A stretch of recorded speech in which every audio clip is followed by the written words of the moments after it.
Welcome to Global TV Talk Show again. Our special guest is Angie Weinberger in Zurich. I know I'm not saying that right. Zurich. How should I say It's okay. You can say Zurich. Good.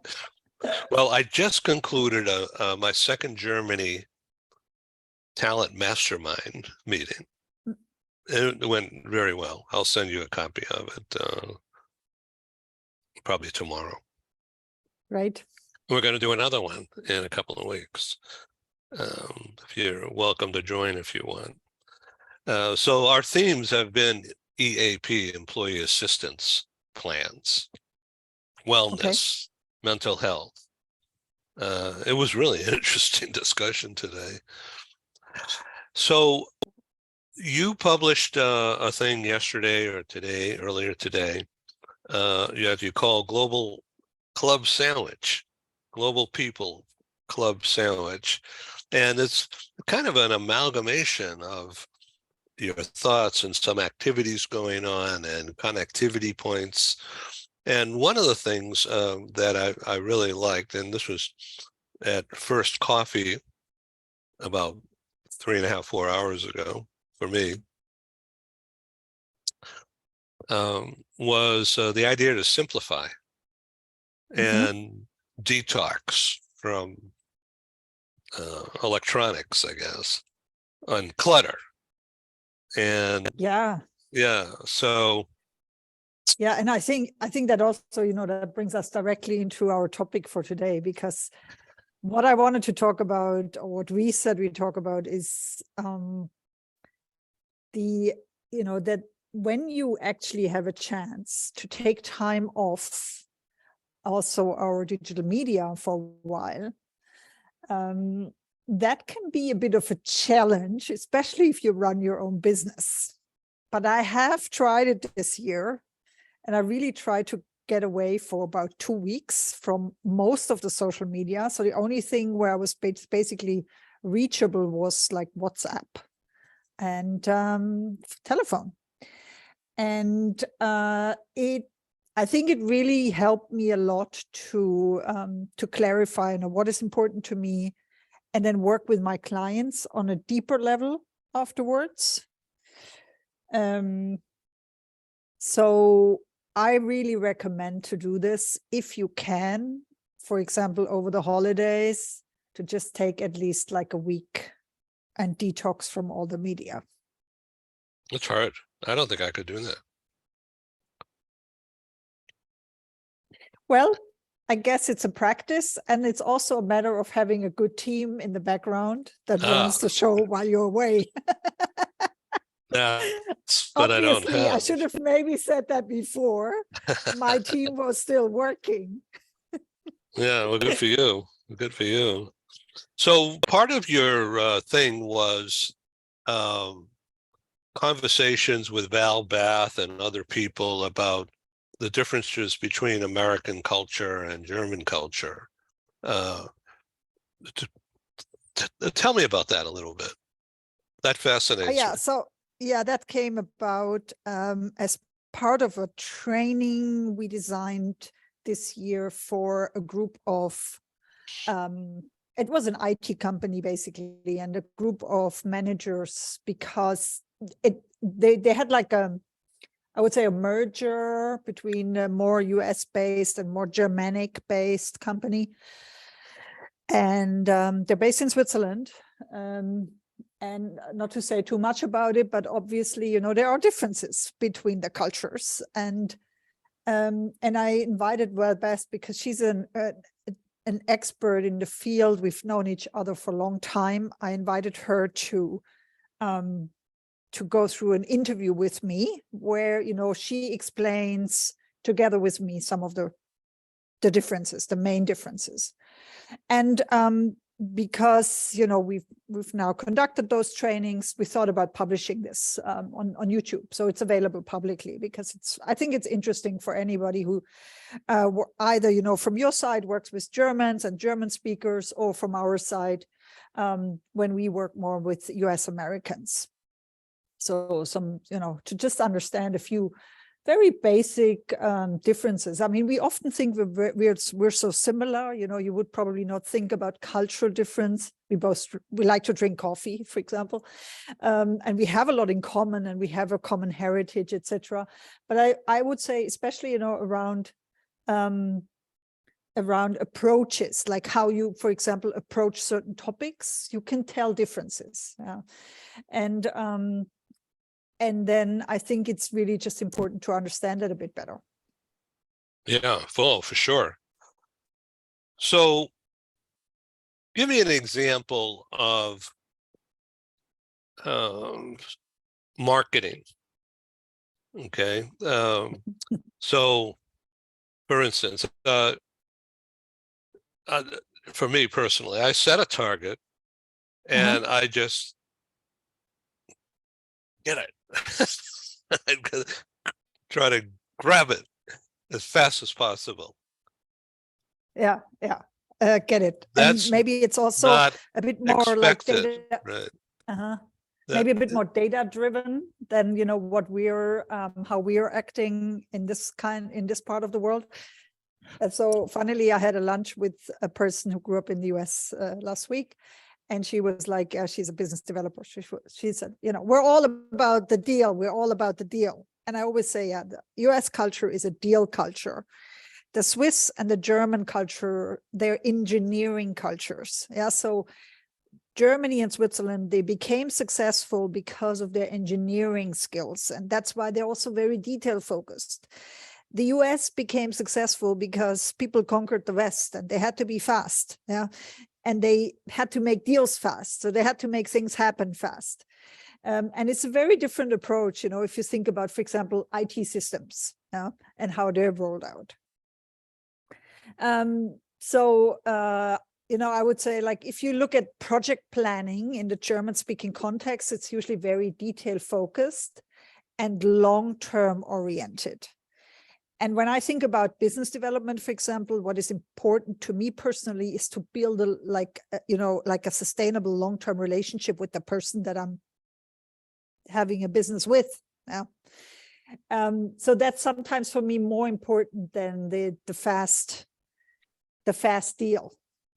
Yeah. And I I get think, that. you know, that could be, maybe for an American, it could seem like, oh, she's not interested in selling anything to me. Yeah. Whereas I'm still building trust, and they're thinking, oh, why is she not selling? Yeah. What's wrong with her? So the engineering approach is like how things are constructed and what's going to happen if we do this or that. And it's thought through and discussed. And then once a certain level is reached, a comfort level, the engineering approach, and then you go forward and you make things happen if you get to that level. Yeah. And I think, you know, one of the downsides to that level of detail and that level of engineering skill is it sometimes takes a long time to move forward with something. Then, you know, if you know Switzerland a little bit, also in comparison to Germany, Switzerland is not a country of fast decisions. There's a lot of discussion, alignment. People need to all be on the same page. We need to reach a compromise before we make a decision. And that can be very contradictory then, you know, when you meet people from a cultural background where it's more about taking a fast decision and then, you know, dealing with the fallout later. So even between Germany and Switzerland, this is not completely the same. It's kind of different. Yeah. So a concrete situation I'm thinking about is projects. Yeah. So, you know, we in global mobility, in HR, we're more and more moving towards project organizations. We have less and less, you know, the stable organizational environment that we had in the 90s, for example, where, you know, you knew exactly what to do and how to navigate the game, etc. No longer the case.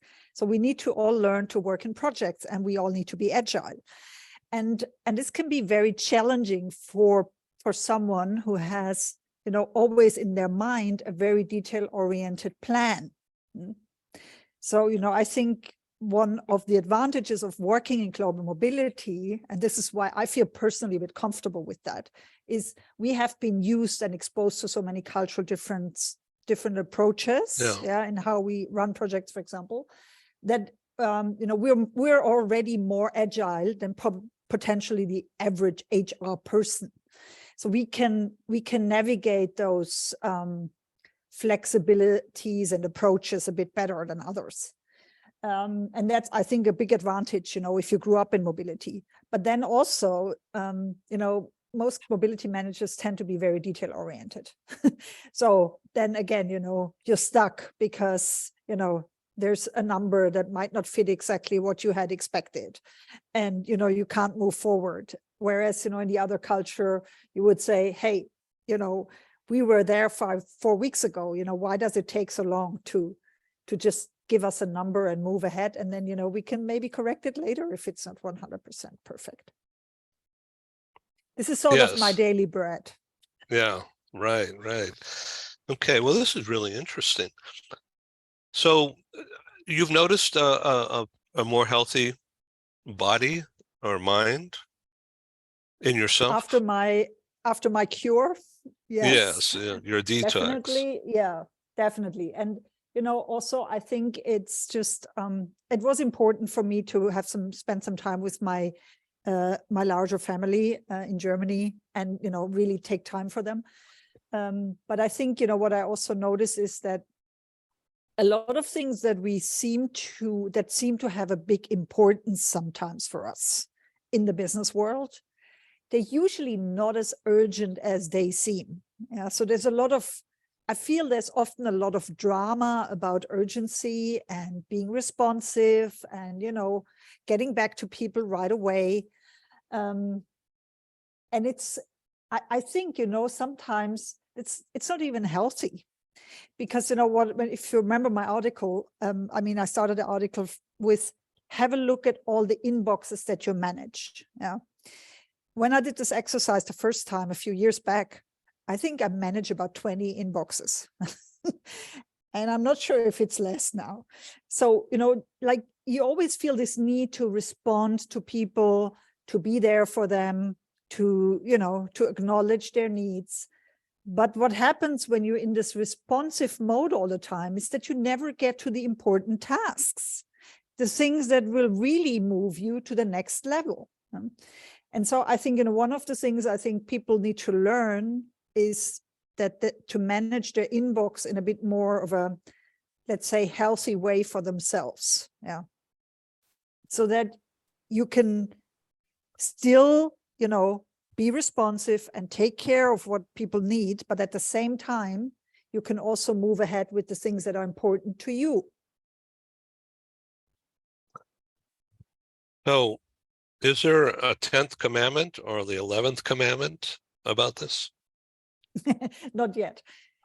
You probably remember that, we also, in the 10 commandments, we talked about the digital detox day. Yes. So that at least, you have one day during the week, let's say your Sunday or Friday, whatever is important to you. Most people connected with their spiritual practices, but there's, let's say, a framework between 12 and 24 hours where you say, I'm not going to respond to anything. I'm not going to respond to emails. I'm just going to do what, comes to my mind and what is important to me for my soul. Interesting times. So, are you finding that as we get further away from COVID pandemic issues, that companies are opening up more people are showing up in the office more? Let's put it this way. I think the general tendency is that people want to be less in the office than they used to pre-pandemic. People want to commute less, and they want to have more of a work-life balance. I think that's definitely a tendency.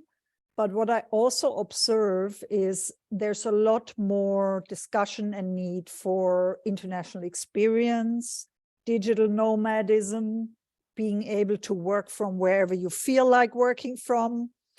And I have a feeling that it all now comes down to, oh, next year, 2023, I want to be in Asia, or I want to be in India, or I want to be in New York City. Yeah. So, yeah, I think we aren't bored in our profession. Mobility managers will need to be a lot more open to more complex cases, have to be more flexible in their approaches, and manage a whole new population that they never had to manage in the past. Angie Weinberger. So Weinberger or Weinberger? Whatever pleases you. Yeah, okay, cool.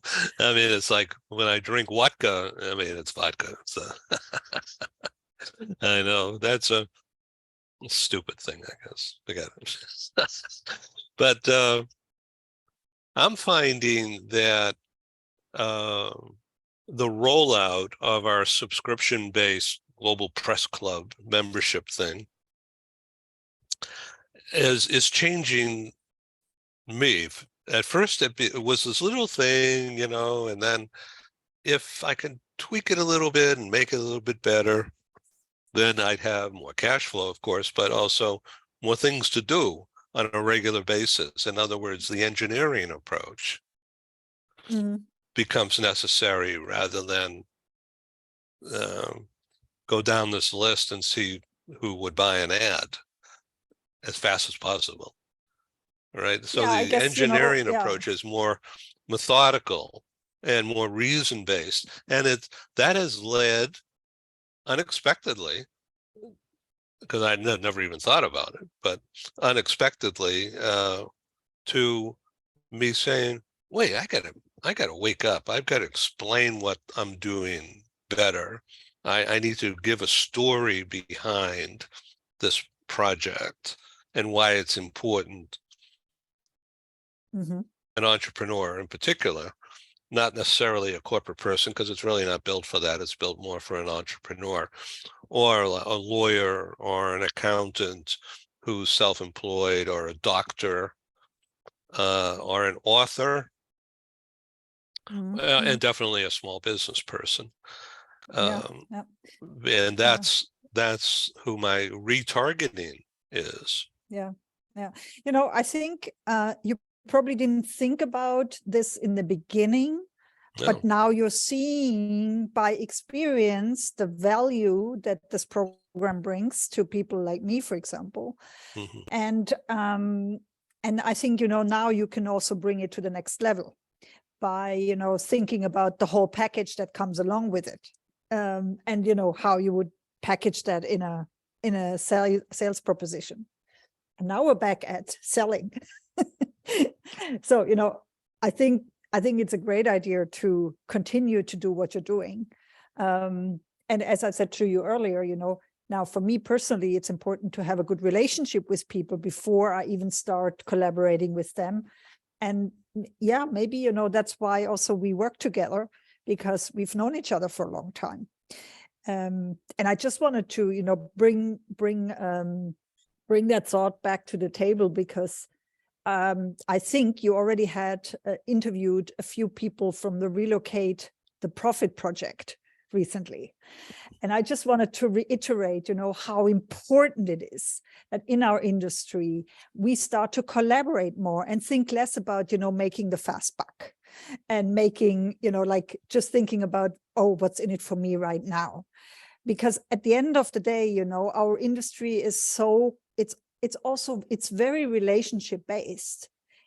A lot of the contacts, that I've built over the last 10, 15, 20 years, even longer, sometimes contacts from the early days of my career in Cloud Mobility, they all at some stage, they will come back and be relevant for example, coaching or support, or maybe, they're repatriating after 30 years abroad. So, and I think, amongst each other, we sometimes behave like in a shark tank, and that's not really helpful. And that's why I like the idea of the Relocate the Profit group, and I joined them as well, because I feel like no, we can be also nice to each other. We can help each other. We can help each other get business. We can refer each other to our clients and other clients, and be supportive of each other. It doesn't always have to be this harsh environment. And I think, that's why I wanted to support this and just mention it today as a great initiative. Plus, we're also supporting this NGO in Tanzania, so it's a good thing.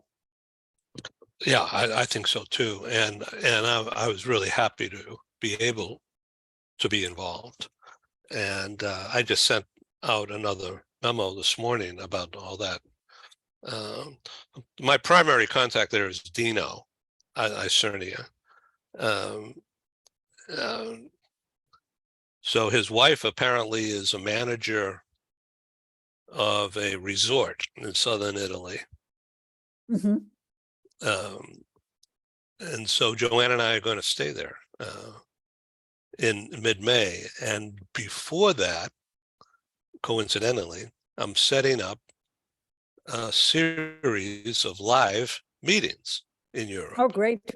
And Okay, so good. I will do the last one in Milan, and then we'll take the train down. But prior to that, I'd like to do Zurich and or Geneva, maybe just, and then maybe Germany, Sounds maybe great. another also.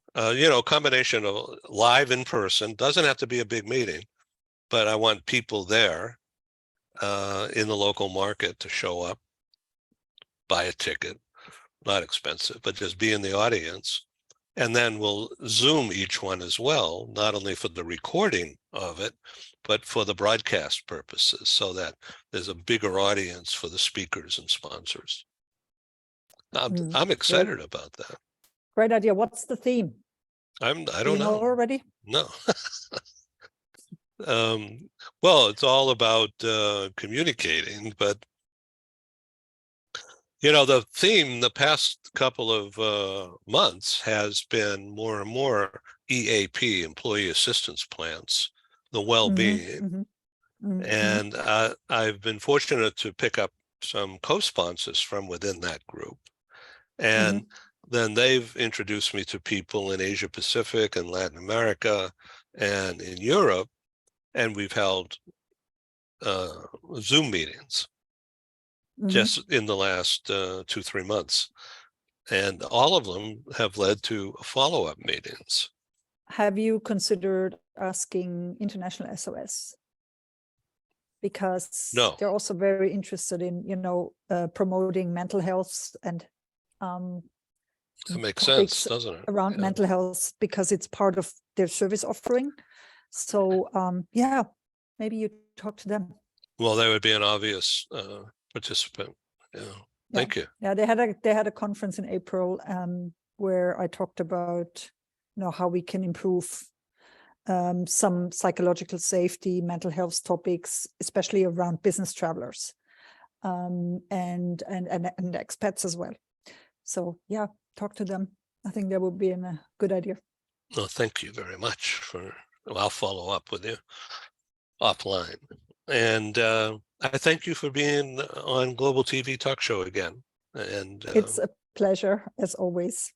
Good communications. Thank you. Have a good day, Ed, and Good night. speak soon again. Okay, bye-bye.